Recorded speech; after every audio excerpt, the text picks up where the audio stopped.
I am Lila Grant, 31, an event videographer in Minneapolis who spends weekends capturing other people's once-in-a-lifetime vows while trying not to think about how my own parents treated mine, like a calendar inconvenience. The strange part is, I am good at what I do. I built a small studio from scratch, paid off my gear, hired 2 part-time shooters, and learned how to make nervous people breathe and look at each other like they remember why they said yes. It still did not earn me a real place in my parents' house. In our family there was a quiet ranking that everyone understood without anyone saying the words. At the top sat my father Victor and my mother Diane, who prized titles and club invitations. A step below stood my older sister Paige, who made the dean's list before she could drive, married a pediatric cardiologist, and learned early that achievements open doors. Then, somewhere in the hallway outside sat me, the creative one, the flexible one, the daughter who could be introduced as still figuring it out even when I was booking clients a year out and filing taxes for an actual business. When my boyfriend Jonah proposed beside the frozen lake last winter, I felt like a lens snapped into focus.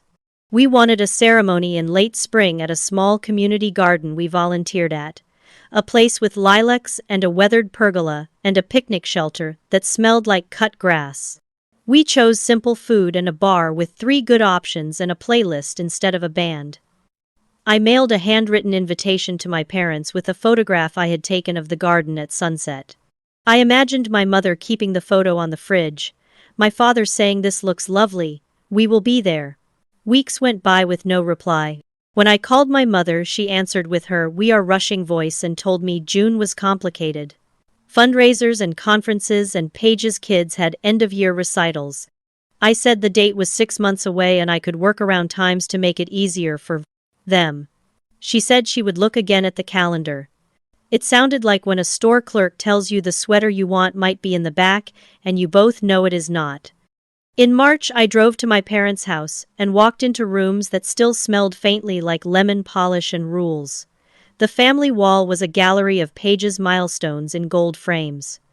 My face existed in a single high school photo cropped too tight. My father sat straight in his leather chair and asked professional questions about revenue and retirement planning, like he was interviewing a junior associate. My mother poured tea like I was a guest. I told them again the date, the time, the garden, how much it would mean to have them there. My father cleared his throat and said Paige's family would be visiting that weekend and that her husband would be coming off a string of overnight shifts and could not travel, and that the grandchildren had rehearsals and that commitments had to be prioritized. He told me to be reasonable and to understand that a small backyard-type ceremony does not require the same level of attention as a more formal event. I asked him if he understood that it was my wedding. My mother smiled in a way that looked like a pressed flower. She said I was always sensitive. She said I should not read insult into logistics. She said of course she wanted me to be happy, but that I should see the big picture. I felt my face heat and my hands cool, and I said thank you for your honesty and stood up so I would not cry sitting down. The garden committee let us hang string lights the week before the ceremony, and my friend Maya, who is a hair and makeup magician, gave me a look that felt like me, not like a magazine. Jonah's mother Nora pinned a tiny opal to my bouquet, a family stone passed down with stories, and said something borrowed should have a heartbeat behind it. Jonah's father Dave rehearsed the reading he wanted to do, and cried on the 4th sentence every time, and promised he would keep it together.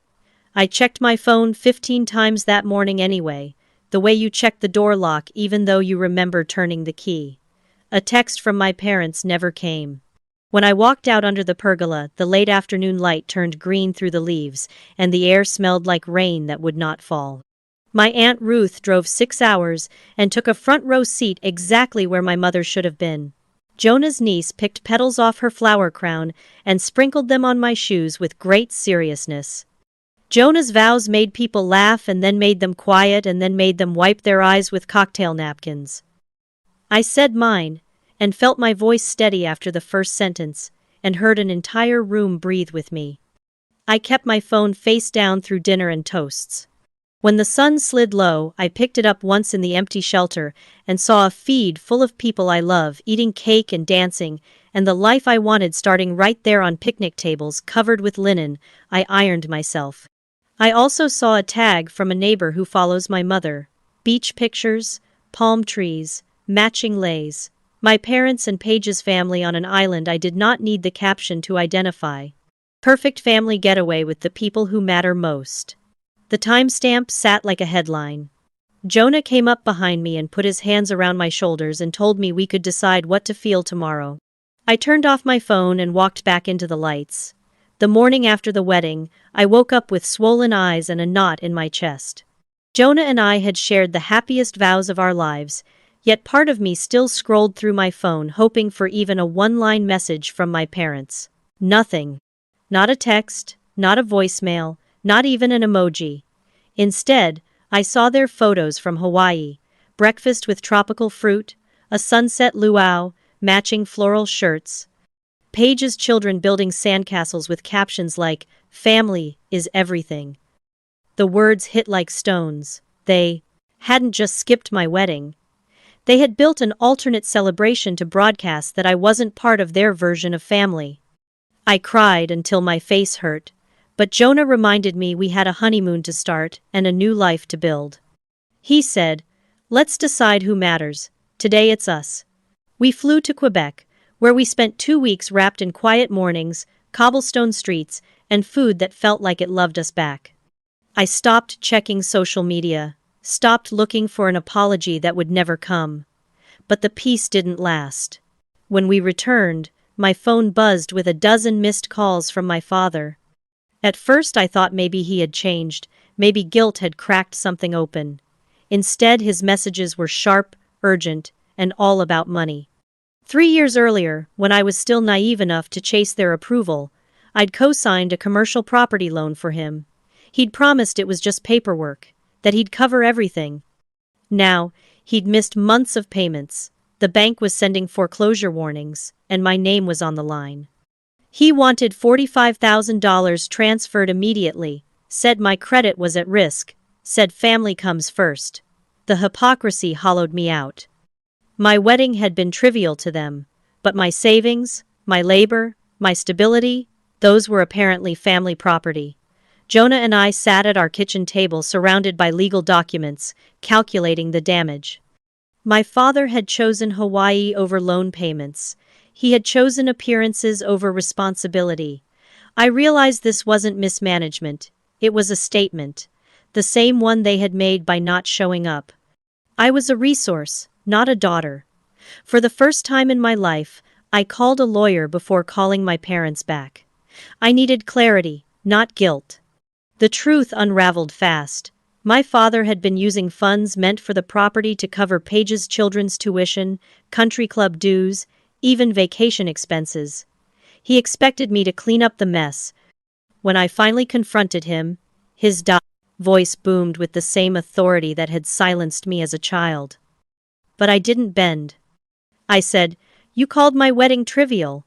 I've decided your financial emergencies are trivial to me." His silence on the other end was the longest I'd ever heard. It wasn't just defiance, it was liberation.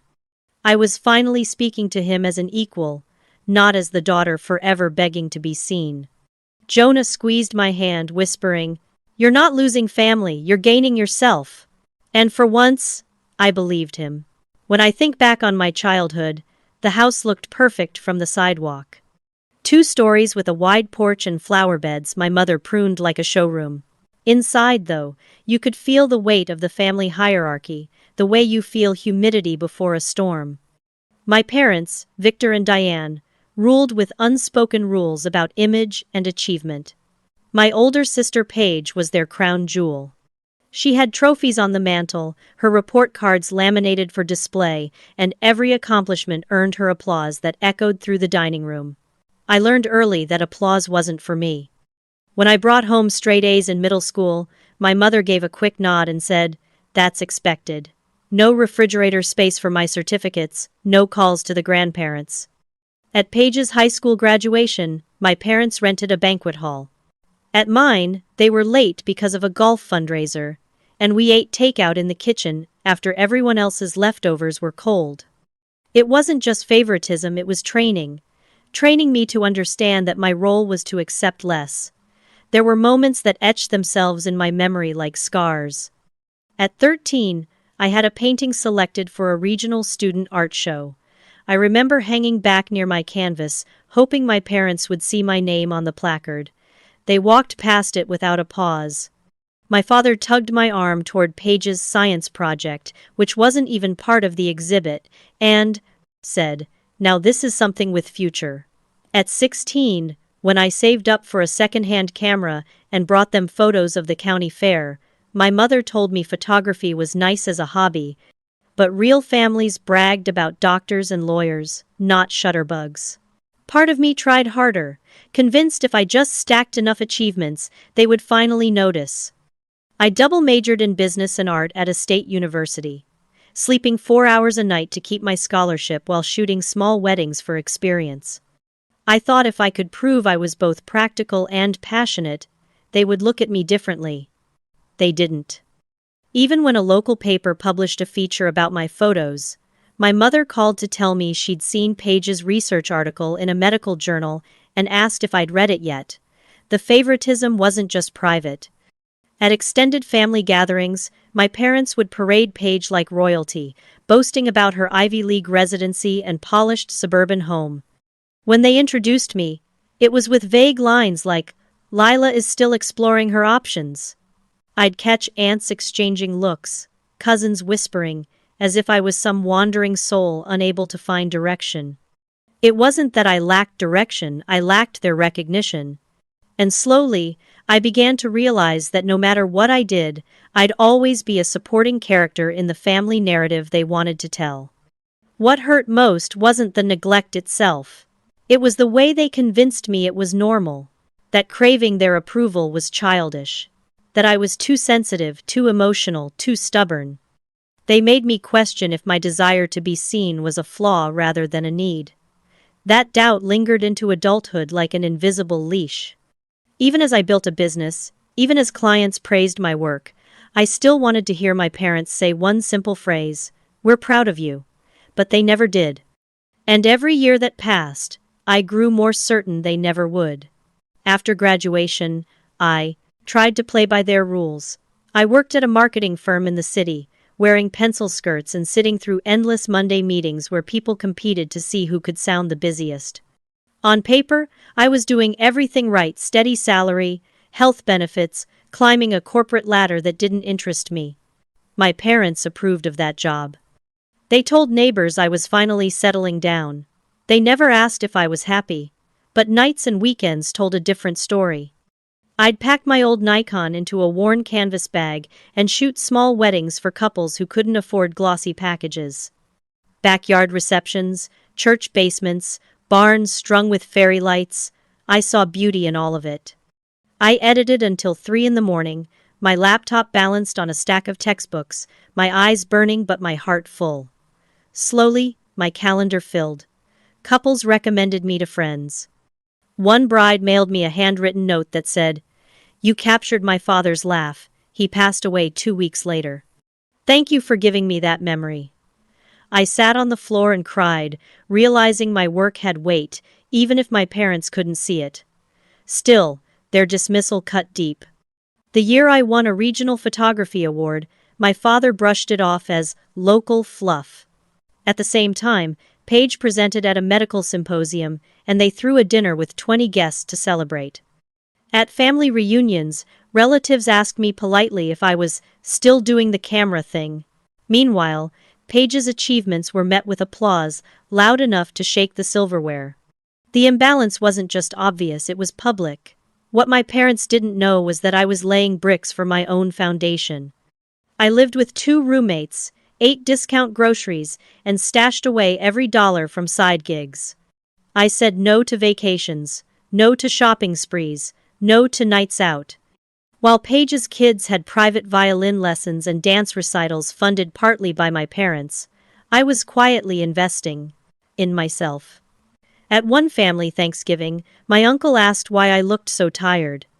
I almost told him the truth that I'd shot 3 weddings that weekend and still had a 40-page marketing report due Monday, but I swallowed it. I'd learned there was no room in our family for my sacrifices to matter. Still, a part of me wanted someone to notice.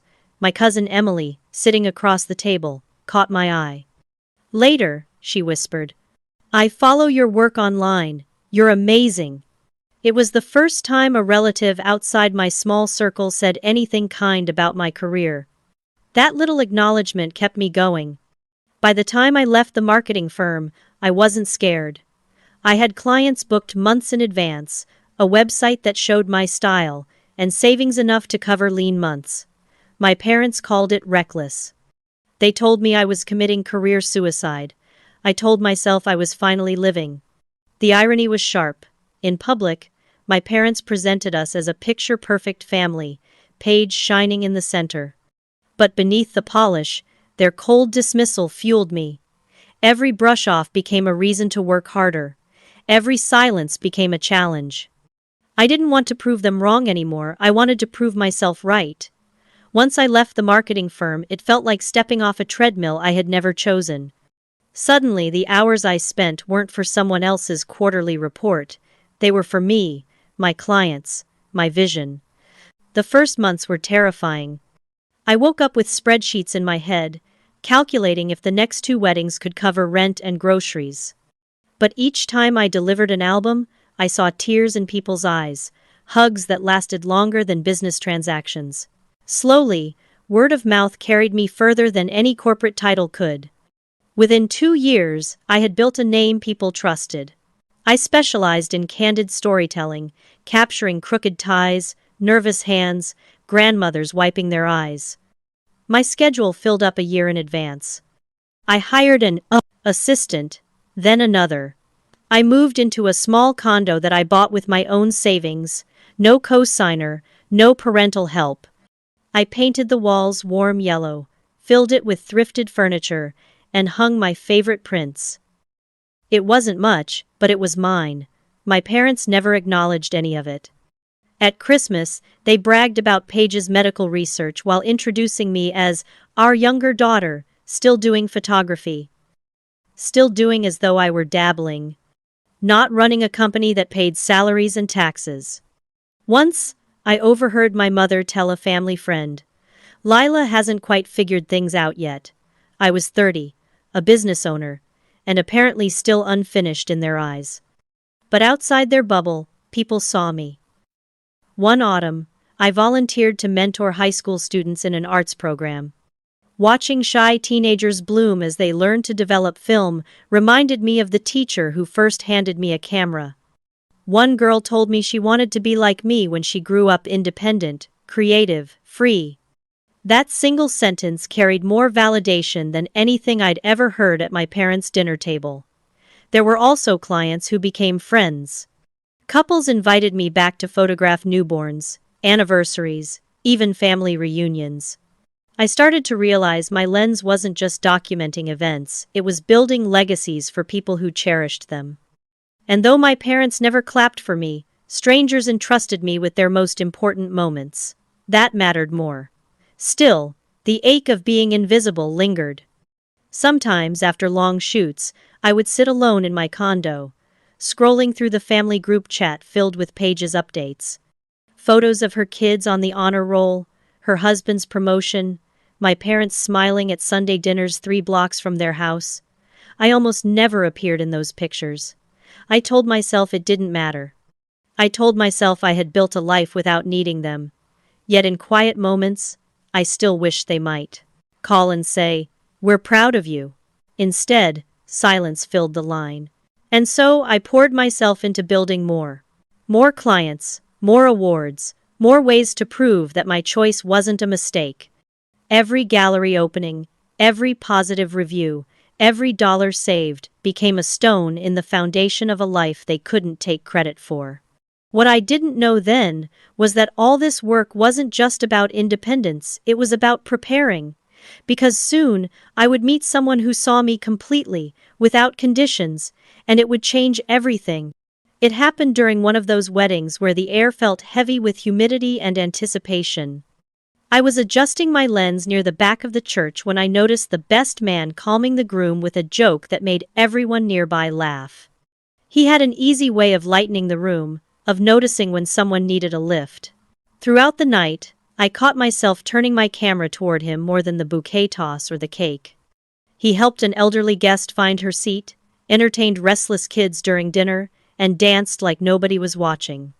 At the end of the reception, while I was packing away my gear, he walked up with a crooked smile. "So you're the one who sees everything," he said, glancing at the camera strap around my neck. I laughed, a little flustered. "That's the job," I replied. He handed me a napkin with his number scrawled in neat block letters. "In case you ever want to be on the other side of the lens." His name was Jonah, an elementary school teacher who talked about his fourth graders with a mixture of exasperation and pride. On our first date, over coffee that turned into dinner, he told me about his classroom projects, how he made history lessons come alive with cardboard castles and reenactments. He had a way of making the ordinary feel important, the small moments feel worthy of attention. Listening to him reminded me of why I picked up a camera in the first place. Introducing him to my parents was like throwing him into a cold front. My father shook his hand without meeting his eyes. My mother commented that teachers were underpaid heroes, with a tone that made clear she valued only the underpaid part. On the drive home, Jonah asked why they seemed disappointed in him before they even got to know him. I told him the truth. "It's not you. They'd react this way to anyone who isn't a doctor, lawyer, or CEO." He squeezed my hand on the steering wheel and said simply, "Their loss. They're missing out on a pretty wonderful daughter." That moment landed somewhere deep inside me.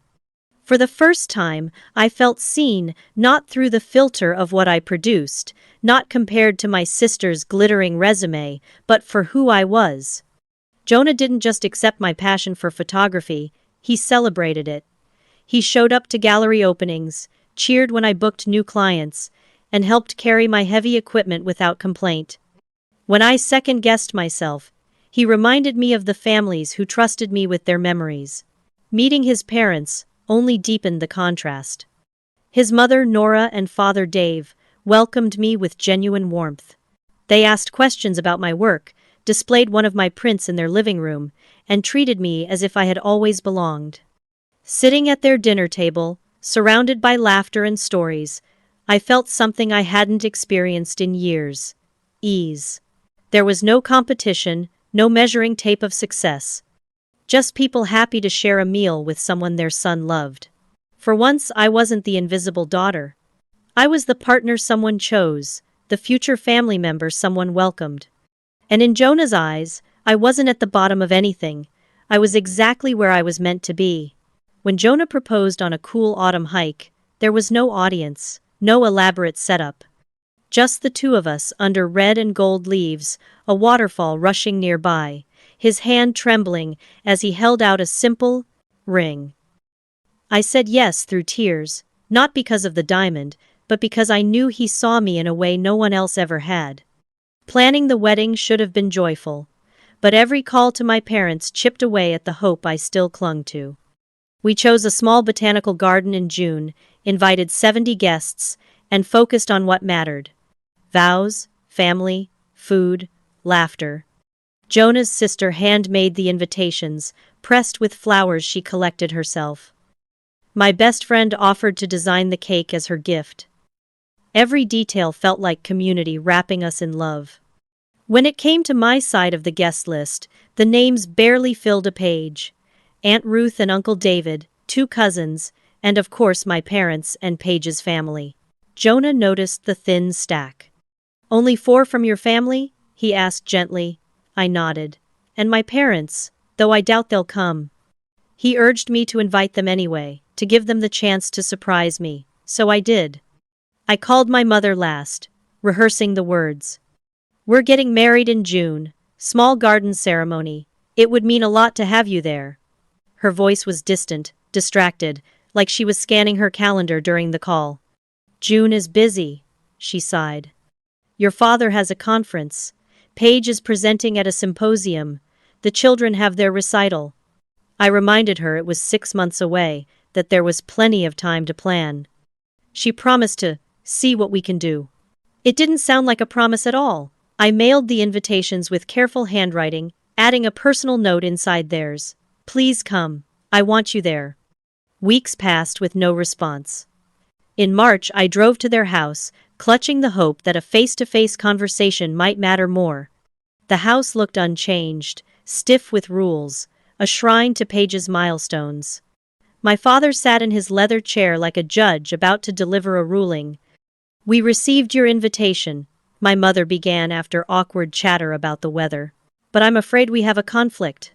My father cleared his throat. Your sister's family is visiting that weekend. She has important responsibilities and limited time. I tried to keep my voice steady. This is my wedding day. Can't they come another time? My father's expression hardened. Paige saves lives. She cannot rearrange her schedule for something trivial.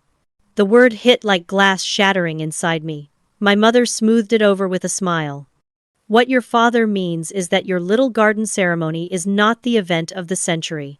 She glanced at my engagement ring, then added, perhaps if you had chosen a more substantial venue, or if Jonah had a more established career, things would be different. For a moment I couldn't breathe. My hands trembled around the teacup I had been holding. They weren't just saying no. They were saying I wasn't worth rearranging anything for. That my wedding, like my achievements, was less than. I set the cup down carefully and stood. Thank you for being honest, I managed, my voice breaking despite my effort to sound calm. My mother sighed, as if I had proved her point about me being too emotional. My father picked up the newspaper as if the matter were settled. Driving away from that house, something inside me snapped, not anger yet, not even grief, just clarity. I finally understood there was nothing I could do to make them see me. The weeks after that conversation felt like standing in the eye of a storm, pretending calm existed while knowing destruction circled close. I threw myself into final wedding details, choosing flowers, tasting desserts, practicing vows with Jonah, but in quiet moments my mind replayed my parents' words, trivial, little ceremony. Not the event of the century. Each phrase echoed like an unwanted chorus. In late April, I decided to try one last time. A part of me still believed that if they saw me face to face, if they looked into my protected eyes, they might remember I was their daughter before I was a disappointment. Jonah urged caution, but I insisted. I told myself it wasn't begging, it was giving them a chance not to regret. Their home smelled of lemon polish, the same as always, but the atmosphere was brittle. My mother ushered me into the formal living room reserved for guests, not family. My father sat in his armchair, posture rigid, glasses perched low on his nose, like he was about to cross-examine me. I wanted to talk again about the wedding, I began, voice steady though my pulse raced. It would mean a lot to have you there. My father folded the newspaper slowly. Your sister's schedule cannot change. Her work saves lives. Yours does not. The words landed like a slap. My mother leaned forward with her careful smile. We're not saying it isn't important to you, Lila. Just that, in the larger picture, some commitments carry more weight. Your sister's symposium, your father's gala, these are substantial obligations. I stared at them, my chest tight. I am your daughter too. This is my wedding. Don't you see that? My mother sighed, the way she always did when she wanted to frame me as too fragile. You've always been sensitive. It's why we worried about your career choice. Photography requires thick skin, my father added. We think it's best if you don't trouble us further with this. Your sister's family has already made plans. It was final, cold, dismissive. Like I had asked them to attend a rehearsal, not the defining day of my adult life. For the first time in decades, I didn't cry in front of them. I set my cup down, stood, and said quietly, "Thank you for making it clear." My mother tilted her head, almost puzzled that I hadn't argued more. My father picked the paper back up, already done with me. Walking to my car, my hands trembled. The world looked the same: sunlight, trimmed hedges, a quiet street, but inside me, something was irrevocably broken. A realization hardened in my chest. They would never choose me over Paige, never value love over status, never see me as enough. When I slid behind the wheel, tears finally came, hot and relentless. I dialed Jonah with shaking fingers. The moment he answered, I sobbed out the truth. They're not coming, they don't care. He didn't try to fix it. He just listened, then said with certainty, I'll be your family now. My parents already love you like their own. I wiped my face, whispering, I wanted them to want me. He replied, their blindness doesn't change your worth. In that moment, the ache began to turn into something else. Not acceptance yet, not peace, but resolve. June arrived with sunlight so perfect it almost felt cruel, as if the universe was mocking the empty seats I had feared all along. The garden smelled of lilac and damp earth. The string lights we'd hung swayed gently in the breeze, and rows of white chairs gleamed under the canopy of trees. I took it all in from the small preparation room, hands pressed to my lace dress to steady myself. Maya, my best friend and makeup artist for the day, leaned close. You look like you're about to walk into a magazine spread. I laughed, though it cracked in my throat. More like a diary I've been writing since childhood, I whispered. The absence of my parents and Paige's family was everywhere, like a missing note in a song. But then Nora, Jonah's mother, stepped inside carrying a small velvet box. Something borrowed, she said softly, opening it to reveal pearl earrings that had belonged to her grandmother. I wore them on my wedding day, now it's your turn. She clipped them onto my ears with hands that trembled, and when I looked in the mirror, I saw not just myself, but belonging. Tears welled up, not of grief this time, but of gratitude. Jonah's father, Dave, practiced his reading one last time. Outside the door, voice catching before he chuckled, promising to keep it together during the real thing. Aunt Ruth smoothed the hem of my dress, her smile wide enough to fill every hollow space my mother had left. Even the florist, a neighbor from Jonah's block, slipped in to tuck an extra sprig of lavender into my bouquet. When Uncle David offered his arm to walk me down the aisle, the air shifted. Guests rose, faces glowing with genuine joy. Jonah stood at the arch, eyes glistening, his expression the kind that erases every doubt. As I walked, I noticed the details. The children scattering petals, the wildflowers nodding in the wind, the way the sunlight dappled Jonah's face. It was everything I had dreamed. Simple, honest, full of love. Our vows sealed the moment. Jonah's words made the crowd laugh and cry in equal measure, promising to be the calm in every storm, the hand at my back when the world pushed too hard. Mine were steadier than I expected, a declaration of choosing love that saw me, not status. When the officiant pronounced us husband and wife, the garden erupted in cheers so loud it seemed to shake the trees. During dinner, people pulled out their phones despite the professional photographers I'd hired. Normally I would bristle at guests blocking shots, but this time I didn't mind. These were people who truly cared, who wanted their own memories of a day built on love, not appearances. I let them capture freely. As twilight deepened, I stole a quiet moment, slipping away to the picnic shelter strung with lights. My phone sat on the table where I'd left it, screen blank. Part of me wanted to check one more time, to see if my parents had at least texted congratulations. But Jonah found me, sliding into the chair beside mine, his hand closing gently around my wrist. Happy? He asked. I took a deep breath, looked at the glowing lanterns, at the laughter drifting from the dance floor, at the man beside me. Completely, I said. Then, after a pause, though I keep thinking they might, let's make a pact, Jonah interrupted, squeezing my hand. No more energy spent on who wasn't here. From this moment forward, we only focus on who showed up, and who will keep showing up. I turned the phone face down, slid it aside, and nodded. Deal. Then I stood and let him lead me back to the dance floor, where friends and chosen family waited, cheering us into the night. That night in our hotel room, after the last song had played, and the laughter faded into quiet exhaustion, I picked up my phone. Jonah was in the shower, humming off-key, still buzzing from the joy of the day. I told myself I'd just check the weather for our honeymoon drive, but instinctively, my thumb went to social media. The first photo hit like ice water down my back. My mother, standing on a beach, a flower lei draped around her neck, my father at her side raising a glass of champagne. Paige and her husband smiled broadly, their children half buried in sand, their faces painted with sunscreen streaks. The caption read, "Perfect family vacation with the people who matter most." My stomach twisted. I scrolled further.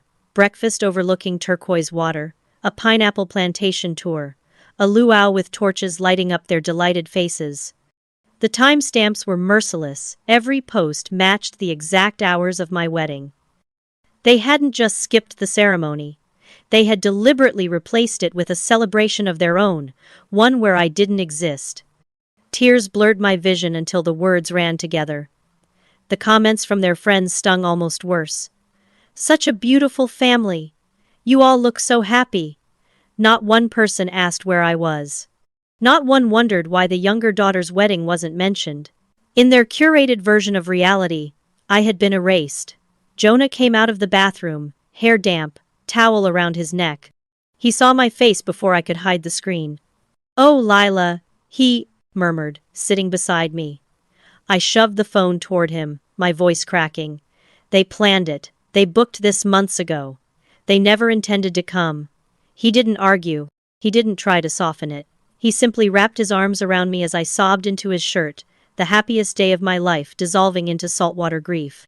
When I finally calmed, I whispered, "I don't matter to them. Not enough to skip a beach vacation." Jonah tilted my chin so I'd meet his eyes. "You matter to me. To everyone who showed up today. And tomorrow, we start our honeymoon. They don't get to steal that from us." The next afternoon, against my better judgment, I called my mother. Laughter and ocean waves filled the background when she answered. "Oh, sweetheart, is something wrong?" she asked, her voice casual, as if we hadn't just lived through an absence loud enough to echo. "I saw the posts," I said flatly. "You planned a family vacation during my wedding." There was a pause, then her polished tone. "We told you there were conflicts. Paige could only get those dates off. The children had activities. It couldn't be helped." "It could have!" I snapped, my voice shaking. "You could have told me the truth instead of pretending you might come. You could have chosen your daughter over a luau."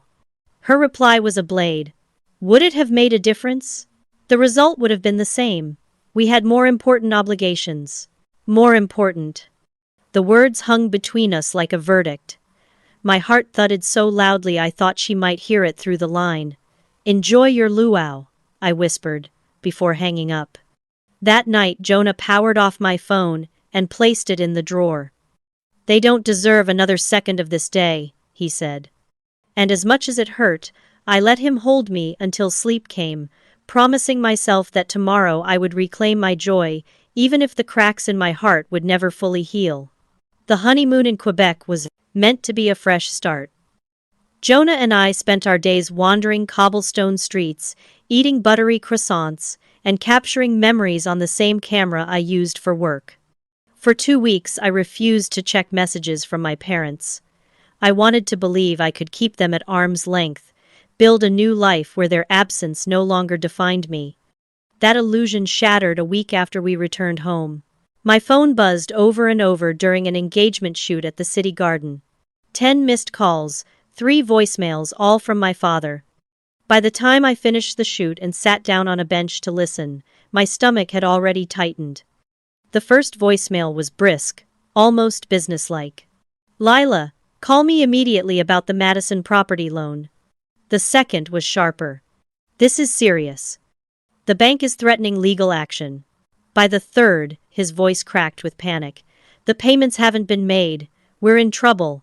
Call me back now." I knew exactly what it was. 3 years earlier, desperate to finally be included in something my father deemed important, I had agreed to co-sign a loan for a small commercial property he swore would be a safe investment. "It's just a formality," he had assured me. "I'll handle everything."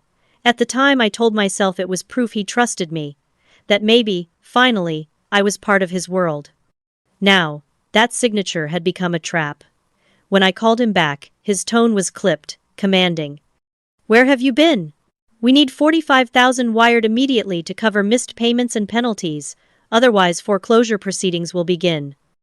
I pressed the phone tighter to my ear. 45,000?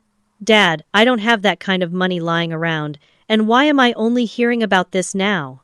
He muttered about an incompetent management company, about tenants who hadn't paid, about cash flow issues after the Hawaii trip, and Paige's children's private school tuition. His excuses sounded like a patchwork quilt of denial. "You've built a successful business," he snapped. "This is a family emergency. Your credit is at stake too. We need you to step up." The irony nearly made me laugh. My wedding had been trivial. My career was just photography. But my money? My credit? Suddenly those were vital to the family. I hung up and immediately called Jonah. We spread the documents across our kitchen table, legal papers and bank notices piling up like evidence in a courtroom. A friend of Jonah's who specialized in real estate law explained the truth in plain language. My father had been siphoning profits as soon as they appeared, never building reserves. He had stopped making payments the same month he booked the Hawaii vacation. It wasn't incompetence, it was choice. He had chosen to fund appearances over obligations. He had chosen Paige's children's ballet lessons over honoring a contract that now threatened my future. That night, I couldn't eat, couldn't sleep. My business credit cards, our mortgage plans, even the interest rates on car loans, everything was tied to my score. And if the foreclosure went through, the damage could take years to repair. For hours Jonah sat with me, his hand warm on mine. "You have a choice," he said quietly. "You can keep bailing them out, or you can protect yourself. Which one feels like freedom?" I stared at the papers, at my father's signature alongside mine, and finally saw the truth. To him, I wasn't a daughter. I was collateral. The next morning, I woke with a strange calm. Fear had burned itself out overnight, leaving only clarity.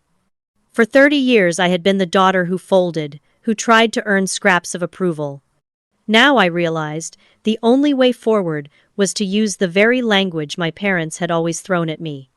Dismissal. I called my father at the exact time he had demanded an answer. His voice leapt through the line before I could speak. "Tell me you've arranged the transfer." "We're running out of time." I didn't raise my voice. I didn't beg. I said, "Number."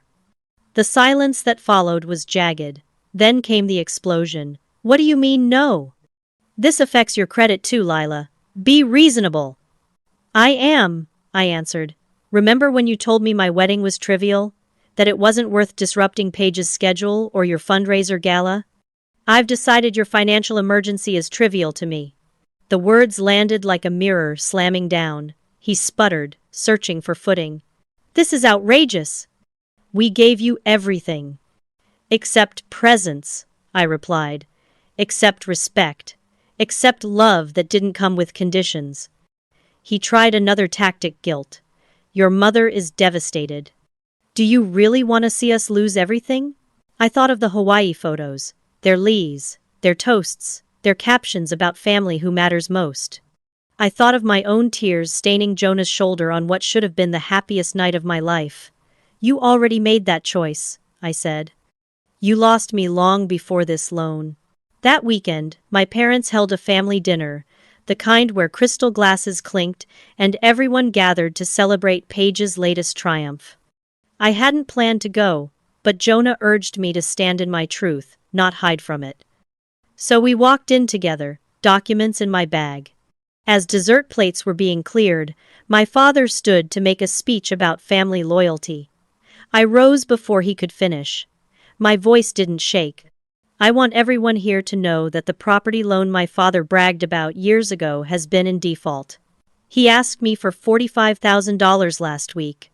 He has been covering school tuition, vacations, and club memberships while ignoring payments tied to my name." I held up the bank notices, the emails, The signed contracts. Gasps rippled through the room. My mother hissed, "Sit down, you're humiliating us." "No," I said. "I'm telling the truth you've hidden. You called my wedding trivial, but you tried to make me responsible for your debts. Not anymore." Aunt Ruth leaned forward, eyes blazing. "Is that why you missed Lila's wedding?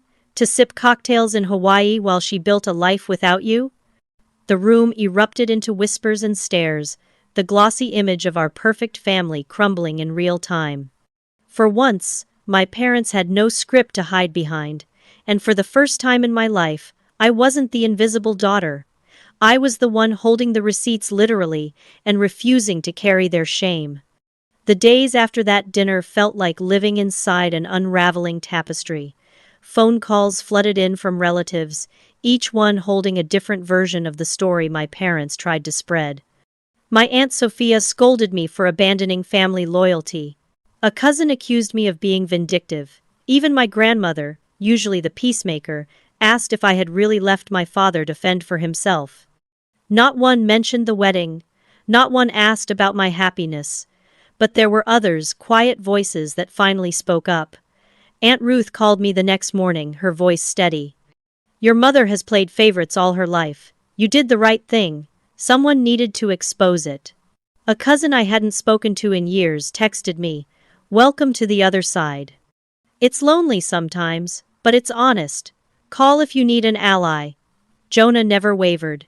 Each time doubt crept in, he reminded me, "You're not punishing them. You're protecting yourself." We sat together at our kitchen table, building a plan, meeting with credit repair specialists, consulting with lawyers, documenting every record. Piece by piece, we reclaimed control of a story my parents had written without my consent. Meanwhile, life outside the drama bloomed. My studio expanded, moving into a larger space with room for a gallery wall. Jonah was promoted at school, developing a new debtor program that wove arts into the curriculum. Friends surrounded us with genuine celebration, the kind I had never known at my parents' table. Our home became a sanctuary where achievements were toasted no matter the scale, where failures were met with encouragement instead of criticism.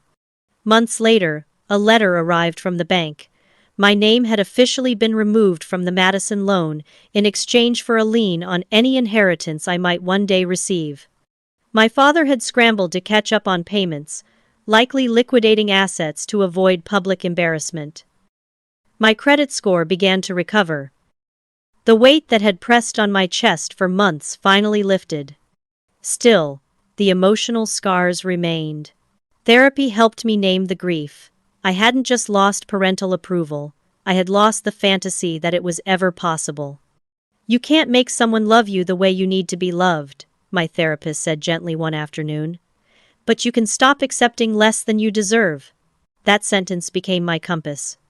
When Jonah and I celebrated our first anniversary, he surprised me with a weekend trip to the coast. Over dinner on the beach, as the waves shimmered in moonlight, I realized I no longer felt like I was running to prove myself, to catch up, to be enough. I was exactly where I needed to be. I had exposed the truth. I had chosen myself, and for the first time, I believed it. Their failure to see me was never my failure. 6 months after the confrontation, the silence between my parents and me began to thin. Around the holidays, I received a carefully worded email from my mother asking about our plans for Christmas. She didn't mention the loan, she didn't mention the wedding, just a polite note, as if we were distant acquaintances. I replied with equal politeness that Jonah and I would spend the holiday with his family. It wasn't reconciliation, but it was a start towards something less toxic: civil distance. The real test came when my Uncle David passed away unexpectedly. His funeral was the first time I saw my parents face to face since I had exposed the loan. Jonah and I arrived early, sitting in the back rows with Aunt Ruth and her family. My parents entered late, looking older, smaller somehow. My father's hair had gone completely gray, my mother's frame seemed diminished. They nodded stiffly when they saw me, but made no move to approach. Paige sat beside them, her perfect family lined up like polished trophies. After the service, in the kitchen of my aunt's house, my mother approached me while I arranged trays of food. For a moment we just stood there, the hum of conversation muffling the tension. Then, she spoke. "Your business seems to be doing well," she said, eyes darting away. "I saw the magazine feature." Her words surprised me. I nodded. "It's been a good year." She set down a plate she had been holding, rearranging cookies more than necessary. "We've decided to sell the house. It's too large now. The Madison property sold as well, not for as much as we hoped, but enough to clear the debt." Her tone was neutral, but I caught the undercurrent of defeat. "I'm glad it worked out," I said honestly. I had never wished them ruin, only responsibility. There was silence, thick and brittle. Then she straightened her shoulders, the same way she always did before delivering a verdict. "We may have been hasty in our assessment of your wedding," she admitted carefully. "We regret missing it." It wasn't an apology, not exactly, but from her, it was seismic. "Thank you for saying that," I replied, my voice softer than I expected. She nodded once, decisive as ever. "Jonah seems like a good man." "The best," I answered. "He makes me happy." For the first time she met my eyes and didn't look away. Something flickered there, not approval but recognition. Then she picked up the tray of cookies and walked out to the guests. It lasted less than 5 minutes, but I felt the shift. Not reconciliation, not forgiveness, but the first fragile thread of honesty between us. 2 months later, I discovered I was pregnant. The test lay trembling in my hands as Jonah wrapped me in a hug so tight I could barely breathe. His joy was immediate, unfiltered. He lifted me off the floor and spun me around, laughing and crying at the same time. For days afterward, our home buzzed with new energy crib sketches on napkins, whispered conversations about names, secret smiles exchanged over dinner. Telling Jonah's parents was easy. We invited them over for Sunday dinner, and when I set a tiny pair of knitted booties on the table, Nora burst into tears while Dave nearly knocked over his glass clapping. They promised babysitting shifts, nursery furniture, and more love than our child could ever run out of. Telling my parents was harder. I dialed the number with shaking fingers, bracing for indifference. But when my mother answered and I said the words "I'm pregnant," she gasped audibly. "A baby? Oh, Lila, that's wonderful news." Her voice sounded softer, almost wistful. We spoke for 30 minutes, longer than any conversation we'd had in years. She asked about my health, my feelings, even my fears. Before hanging up, she said, "When the baby comes, if it's all right with you, we'd like to visit. We can wait until you're ready." Those last words struck me like a bell. We can wait. My parents had never waited for anything when it came to me. They had expected me to rearrange, to sacrifice, to shrink myself. Now, for the first time, they were offering patience. The day our daughter Lily was born, everything changed. When the nurse placed her in my arms, love surged through me so fiercely it felt like my chest might break open. Her tiny fists clenched the fabric of my gown, her dark eyes searching as if she already knew me.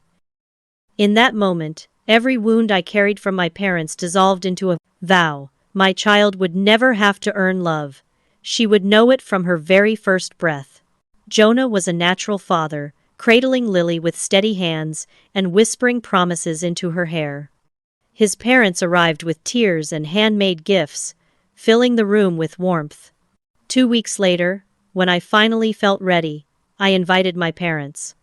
They arrived carrying thoughtful presents, a handcrafted music box, a stack of classic children's books, a silver bracelet my mother said had been hers as a baby. Watching my father rock Lily, murmuring nonsense words, I saw something in his face I'd never seen before, tenderness unshielded by pride. My mother hovered close, her gaze lingering on Lily's eyes. "She has yours," she whispered. My father, for once, didn't correct or compare. Instead, he said, "And maybe your determination too. That will serve her well." It wasn't reconciliation. Old patterns still lingered, moments of tension still surfaced, but boundaries I had once been too afraid to set now stood firm. They respected them, perhaps because they understood access to Lily depended on it.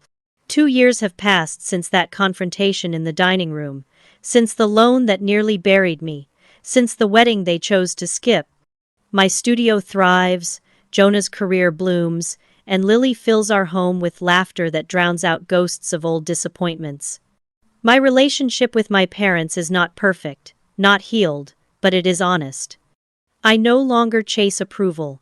I no longer measure myself against Paige or anyone else. I have built a life where love is unconditional, where success means authenticity, where family is chosen by actions, not titles. If my story proves anything, it's this: worth is not granted by others. It's claimed. And sometimes, the most radical act of love is saying no to those who cannot see your value so you can say yes to yourself and to the family you choose to build.